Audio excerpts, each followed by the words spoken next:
Prince William, Kate and Princess Anne have made a surprise appearance on Mike Tindall's podcast today, ahead of the Prince and Princess of Wales attending Rugby World Cup matches in France.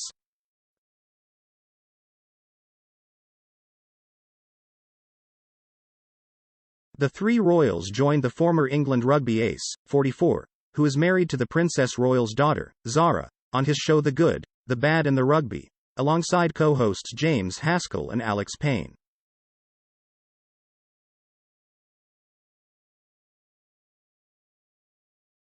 During the discussion at Windsor Castle, father of three William, 41, recalled the only time I've ever cried when watching sport, and also revealed the important lesson he hopes team sports will help teach his three children.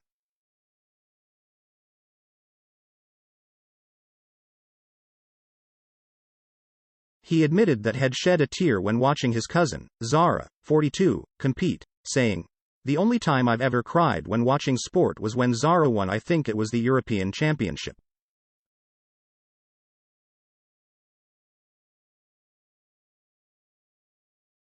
I was down in Exmoor at the time camping.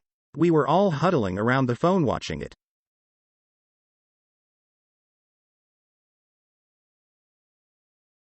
She was there, she was blubbing away, the flag was going up. I was in pieces." Kate added, "I can remember because you came back and said I've never been so proud of anyone."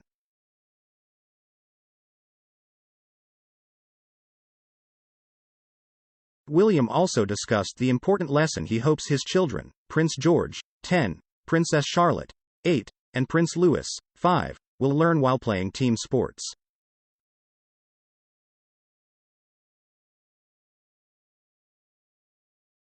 Talking about the skills you gain from those early years of playing team sport, he said, "Learning to lose, which I think we've got to concentrate more on nowadays.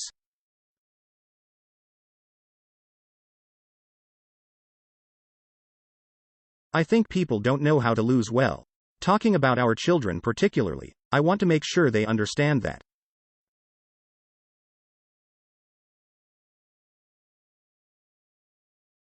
I think it's really important from a young age to understand how to lose, and why we lose, and to grow from it and what you learn from that process.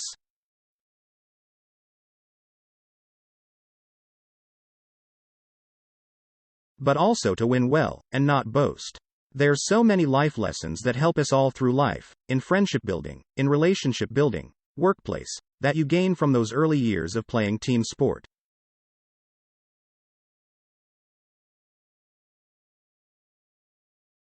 It was then the turn of Kate to explain why she loved team sports, with Mike joking, "I am not going to say you're really competitive.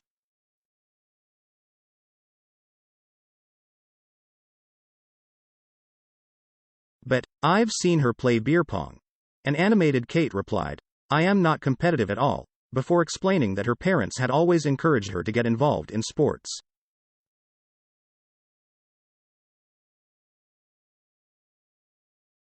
She went on to say that her and William never managed to finish a game of tennis, giggling as she added, "It becomes a mental challenge between the two of us."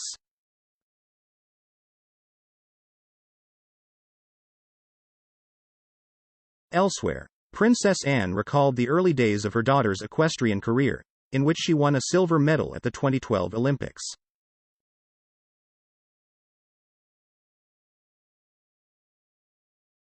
Recalling what would happen if she tried to offer her advice, keen horse rider Anne said, "If I made a comment I was usually told I was a dinosaur."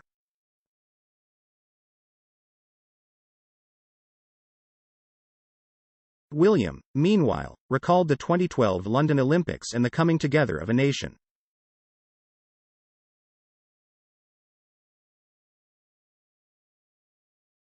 He said, "It was phenomenal, and I think Chris Hoy at the velodrome was one of my all-time favorite moments.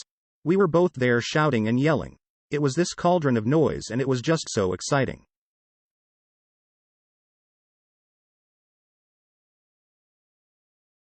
The prince continued, "The Paralympics particularly, that was a huge moment for disability sport taking off, and it obviously got bigger and bigger since then."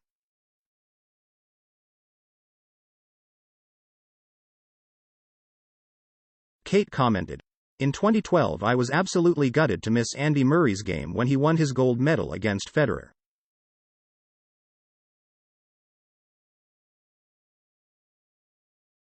Gushing about the benefits of sport for children, Princess Anne made reference to giving up trying to catch William.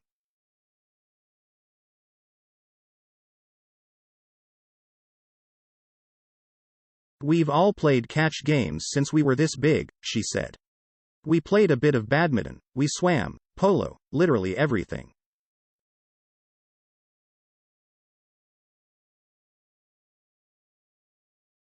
My team sport was lacrosse."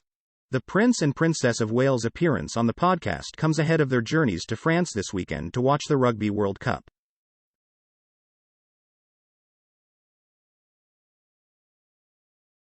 Kate will attend a group stage match between England and Argentina at the Stade de Marseille in her role as patron of the Rugby Football Union on Saturday.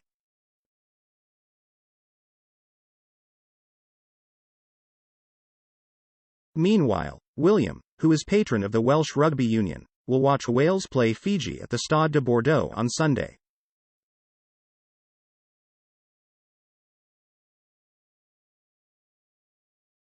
It comes weeks after the Prince, who is president of the Football Association and therefore responsible for promoting the game nationally and internationally, chose not to attend the World Cup final which saw England play Spain in Australia.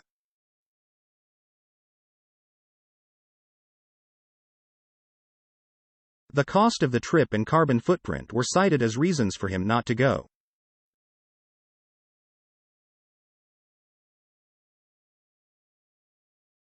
Palace sources said it might be considered tactless for William to return for the first time in almost a decade to publicly cheer England on in the finals. They put Australia out of the tournament to get there.